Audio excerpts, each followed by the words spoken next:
ಇಲ್ಲವಯ್ಯ ಕೂಡಲ ಸಂಗಮನೇ. ಬಸವಣ್ಣನವರಿಗೆ ಇಡೀ ಪ್ರಪಂಚನೇ ಬಸವಣ್ಣವ್ರ ಕಡೆ ನೋಡ್ತಾ ಇದೆ. ಕಾರಣ ಅಂತಂದ್ರೆ ಬಸವಣ್ಣನವರು ತುಳಿತಕ್ಕೆ ಒಳಗಾದವರನ್ನ, ಕೆಳಗೆ ಬಿದ್ದವರನ್ನ, ಯಾರಿಗೆ ಕಡೆಗೆ ಇರ್ತಕ್ಕಂಥವ್ರ ಸಮೀಪ ಹೋಗಿ ಮೇಲ್ ಎತ್ತಿರ್ತಕ್ಕಂಥ ಹೃದಯನೇ ಅದು ಜಗಜ್ಯೋತಿ ಬಸವಣ್ಣನವರು. ಬಸವ ಜಯಂತಿ ದೊಡ್ಡ ಪ್ರಮಾಣದಲ್ಲಿ ಮಾಡಬೇಕು ಅಂತಕ್ಕಂಥದ್ದು. ಈ ವರ್ಷನೂ ಕೂಡ ಒಂದು ಕಡೆ ಬಸವಣ್ಣವ್ರ ಜಯಂತಿ, ಇನ್ನೊಂದು ವಚನ ಜಾತ್ರೆ, ಅಪ್ಪೋರ್ ಸುಮನೋತ್ಸವ, ಮತ್ತು ಅದರಲ್ಲಿ ಪರಮ ಪೂಜ್ಯರಾದ ಮಧ್ಗನಲಿಂಗ ಚಕ್ರವರ್ತಿ ಡಾಕ್ಟರ್ ಬಸವಲಿಂಗ ಪಟ್ಟದೇವರು ಅಮೃತ ಮಹೋತ್ಸವ, ಇವು ಮೂರು ತ್ರಿವೇಣಿ ಸಂಗಮ ರೀತಿಯಲ್ಲಿ ಕೂಡು ಬಂದಿದ್ದು ನಮ್ದು ಯಾವುದೋ ಒಂದು ಸೌಭಾಗ್ಯ ಇದೆ. ಇಲ್ಕಲ್ ಸಾರಿ ಸೆಂಟರ್ ಭಾಲ್ಕಿ. ಇಲ್ಕಲ್ ಸೀರೆಗಳ ತಯಾರಕರು ಮತ್ತು ಮಾರಾಟಗಾರರು. ಹೋಲ್ಸೇಲ್ ದರದಲ್ಲಿ ರಿಟೇಲ್ ಮಾರಾಟ. ಸುದೀರ್ಘವಾಗಿ 10 ವರ್ಷಗಳಿಂದ ಗ್ರಾಹಕರ ನಂಬಿಕೆ ವಿಶ್ವಾಸಾರ್ಹಕ್ಕೆ ಪಾತ್ರರಾಗಿರುವ ನಿಮ್ಮ ಇಲ್ಕಲ್ ಸಾರಿ ಸೆಂಟರ್ ಎಲ್ಲಾ ತರಹದ ಇಲ್ಕಲ್ ಸೀರೆಗಳು, ಕಾಟನ್, ರೇಷ್ಮೆ, ಫ್ಯಾನ್ಸಿ ಸೀರೆಗಳು ಮತ್ತು ಶೂಟಿಂಗ್ ಶರ್ಟಿಂಗ್ ಹೋಲ್ಸೇಲ್ ದರದಲ್ಲಿ ದೊರೆಯುತ್ತವೆ. ನಮ್ಮ ವಿಳಾಸ ಗಾಂಧಿ ವೃತ್ತದ ಹತ್ತಿರ, ಗಣೇಶ್ ಮಂದಿರ, ಹೂವಿನ ಮಾರುಕಟ್ಟೆ ಹಿಂದುಗಡೆ, ಭಾಲ್ಕಿ. ದೂರವಾಣಿ ಸಂಖ್ಯೆ 7975776694. ಏಪ್ರಿಲ್ 1ನೇ ತಾರೀಕದಿಂದ ಇಲ್ಲಿ ಪ್ರವಚನ ಆರಂಭ ಆಗ್ತದೆ. ಬಹಳ ಒಳ್ಳೆ ಪ್ರವಚನಕಾರರನ್ನ ತರಬೇಕಂತಕ್ಕಂಥದ್ದು ಇದೆ. ಈಗಾಗಲೇ ಅನೇಕರನ್ನ ಸಂಪರ್ಕ ಮಾಡಿದ್ದೀವಿ. ಒಳ್ಳೆ ಪ್ರವಚನಕಾರರಿಗೆ ಇಲ್ಲಿ ತಂದು 1 ತಾರೀಕು ಹಿಡ್ಕೊಂಡು ಪೂರ್ತಿ ಬಸವ ಜಯಂತಿ, ಅಪ್ಪೋರ್ ಸುಮನೋತ್ಸವ, ಅಮೃತ ಮಹೋತ್ಸವ 22ರ ತನಕ ಇಲ್ಲಿ ಪ್ರವಚನವನ್ನ ನಡೀತದೆ. ಆ ಪ್ರವಚನ ಮಧ್ಯದಲ್ಲೇ ಒಂದು 7ನೇ ತಾರೀಕು ಹಿಡ್ಕೊಂಡು 13 ತಾರೀಕಿನ ತನಕ, 7ನೇ ತಾರೀಕು ಹಿಡ್ಕೊಂಡು 13ನೇ ತಾರೀಕಿನ ತನಕ ಇಲ್ಲಿ ಯೋಗವನ್ನ ನಡೀತದೆ. 14ನೇ ತಾರೀಕು ಹಿಡ್ಕೊಂಡು 20ನೇ ತಾರೀಕು, 19ನೇ ತಾರೀಕಿನ ತನಕ, 20ನೇ ಬಸವ ಜಯಂತಿ ತನಕ ಇಲ್ಲಿ ಪಾರಾಯಣ ನಡೀತದೆ. ಅದಕ್ಕಿಂತ ಮೊದಲು ಏಪ್ರಿಲ್ 10, 11, 12 3 ದಿನ ಇವತ್ತಿನ ಯುವಶಕ್ತಿ ಈ ಮೊಬೈಲ್ ಬಂದ ಮೇಲೆ ಅವ್ರು ಯಾವ್ಯಾವ ಮಾರ್ಗಕ್ಕೆ ನಡೆದಾರ. ಅದ್ರ ಸಲಕ್ಕೆ ಆಟಕ್ಕೂ ಬಹಳ ಆದ್ಯತೆ ಕೊಡ್ಬೇಕಂತ ಈಗಾಗಲೇ ಇಲ್ಲೊಂದು ಮ್ಯಾರಥಾನ್ ಓಟದಿಟ್ಟಿದ್ದೀವಿ. ಬಸವ ಕಲ್ಯಾಣದಲ್ಲಿ ಸೈಕಲ್ದು ಇಟ್ಟಿದ್ದೀವಿ.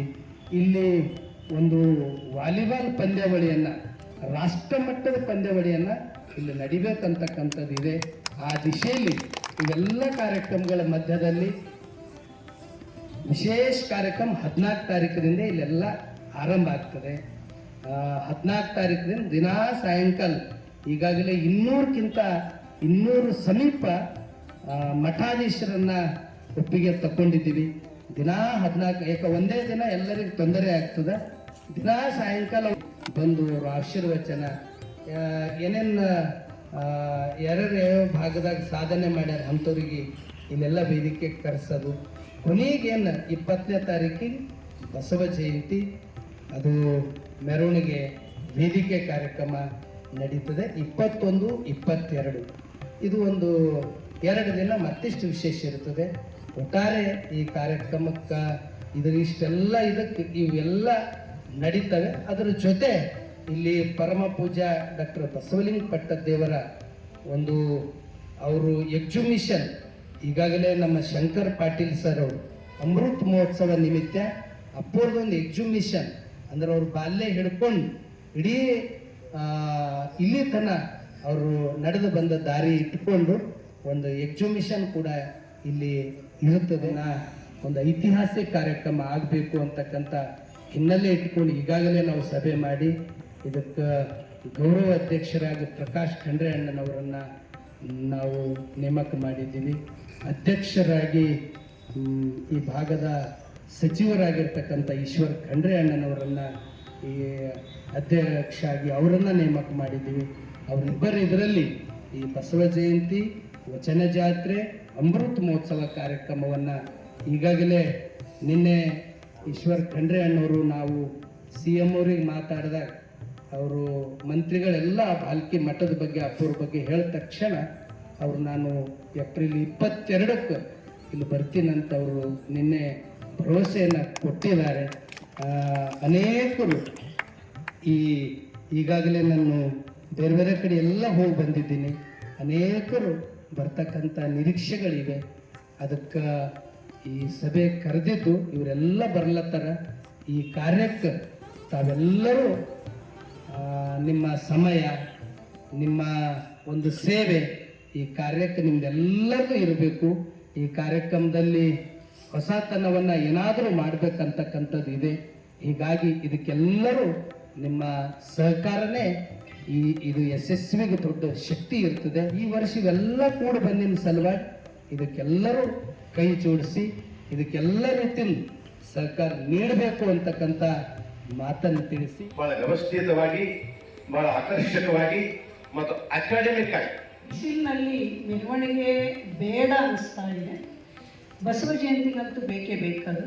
ಅದು ಯಾವ ರೀತಿಯಾಗಿ ಪಾರದರ್ಶಕವಾಗಿ ಆಗಬೇಕು, ಅದು ಆಕರ್ಷಣೀಯ ಇರಬೇಕು, ಪಾರದರ್ಶಕ ಇರಬೇಕು, ಅರ್ಥಪೂರ್ಣವಾಗಿ ಬಸವ ಜಯಂತಿಯ ಮೆರವಣಿಗೆ ಆಚರಣೆ ಮಾಡಬೇಕು. ಚಿತ್ರ ಪ್ರದರ್ಶನ ಬಹಳ ಪ್ರಮುಖವಾಗಿರ್ತಕ್ಕಂಥದ್ದು ಅಂತಕ್ಕಂಥ ಮಾತನ್ನು ಇಲ್ಲಿ ನಾನು ಹೇಳಿಕ್ಕೆ ಇಷ್ಟಪಡ್ತೀನಿ. ಯಾಕಂದರೆ ಎಷ್ಟು ಯುವ ಪೀಳಿಗೆ ಇವತ್ತು ಸಾಕಷ್ಟು ಪ್ರಮುಖ ಬಂದಿರ್ತಕ್ಕಂಥದ್ದು ನಮ್ಮೆಲ್ಲರ ಒಂದು ಸುದೈವ ಅಂತ ಹೇಳಿದ್ರೆ ತಪ್ಪಾಗ್ಲಿಕ್ಕಿಲ್ಲ. ಬಸವ ಜಯಂತಿ ಹಬ್ಬ, ಯಾಕಂದ್ರೆ ಉಣಲು ಕಲಿಸಿದ ಬಸವಣ್ಣ, ನಡೆಯಲು ಕಲಿಸಿದ ಬಸವಣ್ಣ, ಮಾತನಾಡಲು ಕಲಿಸಿದ ಬಸವಣ್ಣ, ಕಾಯಕವೇ ಮಂತ್ರವನ್ನು ಪಟ್ಟಂತ ದೇಶಕ್ಕೆ ಕಾಯಕ ಮಂತ್ರವನ್ನು ಪಟ್ಟಿದಂಥವನೇ ಏಕೈಕ ಆಪ್ತ ಬಸವಣ್ಣ. ಆ ಜಯಂತಿಯನ್ನು ನಾವೆಲ್ಲರೂ ಅರ್ಥಪೂರ್ಣ ಹಾಗೂ ಮನೆಯಿಂದ ಎಲ್ಲರೂ ಬಂದು ಆಚರಣೆ ಮಾಡಬೇಕು. ನಮ್ಮೆಲ್ಲ ಏನು ಪ್ರಭಾವ ಇರೋದೇ ಉಂಟು. ನಾವು ಅವರನ್ನು ಒಂದು ರಕ್ಷಣೆ ನಾವು ಮಾಡಬೇಕು, ಅವರ ಆಶೀರ್ವಾದ ಸದಾ ನಮ್ಮ ಕುಟುಂಬಗಳ ಮೇಲೆ ಇರಬೇಕು ಅಂತ ಅವರಿಗೆ ಒಂದು ಶಕ್ತಿ ತರತಕ್ಕಂಥ ಅಂತ ಹೇಳಿ ನಾನು ಮುಖಾಂತರ ಅಪ್ಪಾಜಿಗೆ ವರೆಗೆ ಯೋಗವನ್ನು ಇಲ್ಲಿ ನಡೆಯಲಿದೆ ಅಂತ ಹೇಳಲು ಅತ್ಯಂತ ಇದು ಆನಂದ.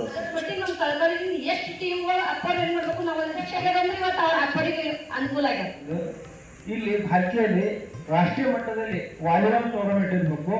ಇಲ್ಲಿ ಅನೇಕ ಹಿರಿಯರಿದ್ದಾರೆ ಭಾರತೀಯಲ್ಲಿ, ಅವ್ರು ಆಯೋಜನೆ ಮಾಡಲಿಕ್ಕೆ ತಯಾರಾದರು. ಅಂಥವ್ರಿಗೆ ನಾವು ನೇಮಕ ಮಾಡಿಕೊಂಡು ಬಸವ ಜಯಂತಿ ಅಪ್ಪರ ಕಾರ್ಯಕ್ರಮ,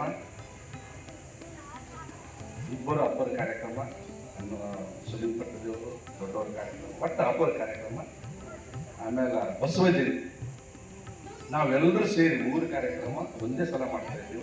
ಇದು ನಮ್ಮ ಪುಣ್ಯ. ಒಂದು ಅಮೃತ ಮಹೋತ್ಸವ ಅಂದ್ರೆ ಬಹಳ ಅತ್ಯಂತ ಮಹತ್ವದ ಕಾರ್ಯಕ್ರಮ ಇದಾಗಿದೆ.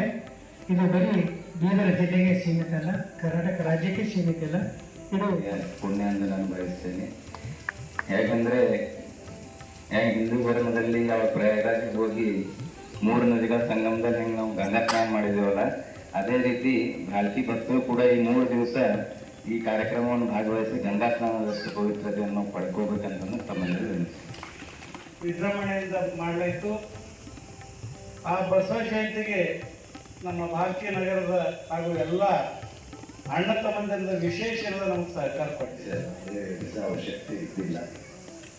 60 ವಯಸ್ಸಾದ್ರೂ ನಾವು ಏನು ಬ್ಯಾಡ ಅಂತೀವಿ, ಮಾಡಿಲ್ಲ. ಆಮೇಲೆ ಈ 75 ಆಗ್ಯದ ಹೊಂದಿದ್ದೀವಿ. ತ್ರಿವೇಣಿ ಸಂಗಮ ರೀತಿಯಲ್ಲಿ ಕಾರ್ಯಕ್ರಮ ಬಂದಿರೋದ್ರಿಂದ ಇಲ್ಲಿ ಎಲ್ಲವೂ ಕಾರ್ಯಕ್ಕೆ ತನು ಮನ ಧನದಿಂದ ನಾವೆಲ್ಲರೂ ಸೇವೆ ಮಾಡ್ಲಿಕ್ಕೆ ಸಿದ್ಧಿದ್ದೀವಿ ಅಂತಕ್ಕಂಥ ಮಾತುಗಳನ್ನೆಲ್ಲರೂ ಹೇಳ್ಯಾರ.